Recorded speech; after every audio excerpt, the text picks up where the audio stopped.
about intelligence, right? Like, what other signals are we able to actually glean and use now using this next gen of AI agent technology that could give you even a leg up in terms of intelligence? Oh yeah, totally. I think the biggest unlock here is for it to always be contextually aware about everything in your company and the person you're trying to sell to in their company. I think that's like the hardest unlock for a sales rep because they do not understand what the history of a deal might be. Yeah. When did you last speak with them? What's happening in the CRM system? What's the recent news? Like, did they just announce earnings? And did the CEO just announce budget cuts, which you may not know about instantly? So it's always contextually aware and it just makes the rep like a superpower rep, right? So imagine sending out an email, like you as a rep, you wake up in the morning and the first thing you see is your op Airbnb. Brian Chesky just announced earnings. They did 16% quarter over quarter growth. By the way, spending in AI efficiency is one of their top priorities. The last time you spoke to someone who, like your decision maker who killed a deal 3 months ago, has moved on and now works for some hot startup somewhere else. So great opportunity. The deal's live again. Here's like a perfect email or a LinkedIn message you could send out and it's ready to go. Okay, let me ask you this, Gaurav.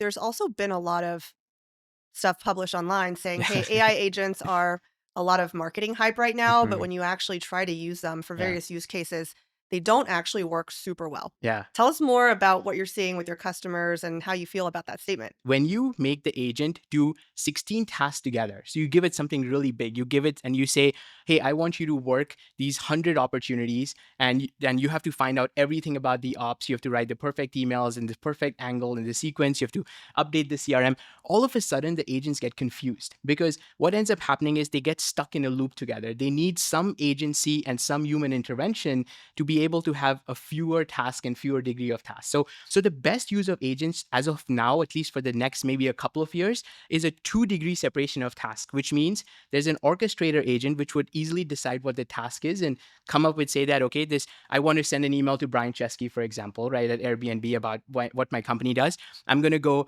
talk to the research agent, get as much information about Chesky. I'll look at the CRM agent to see what the deal history was. Then I'm going to write the perfect email.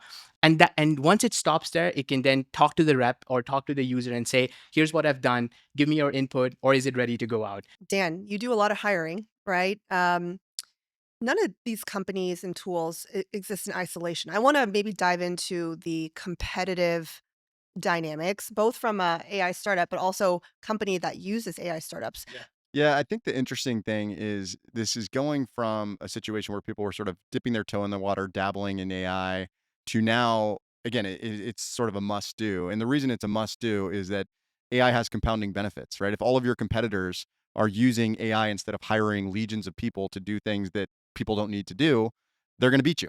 And so, just as a matter of survival, as a matter of, kind of running your company well, you need to be looking at every single task that your people are performing and start from a position of what could the AI do for us that we don't need to be doing. If you implement these tools, and this is one thing G said to me that really resonated, and a reason why I chose to get involved on the board is you're kind of giving people superpowers. You're making work product that they would do themselves, but you're just saving them a ton of time. So you can make one person as productive as maybe 100.